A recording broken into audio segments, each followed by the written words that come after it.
Lamine Yamal qapıya zərbə və gol! 18 yaşlı Barcelona'nın əfsanəsi. 18 yaşı var ha Cedani. Ha tanışsana ta. Ha gelip nerede? Tanıyorum lan Lamine Yamal. Oyun çıkardın.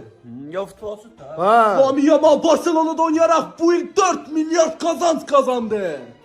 Tamam sana.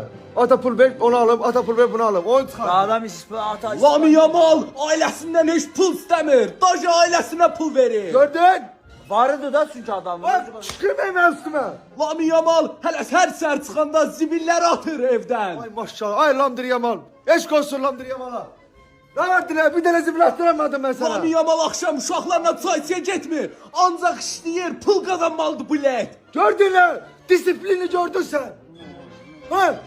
18 yaşı var. O sen Lamine Yamal. Və bəli dostlar, növbəti xəbərlərə keçirik.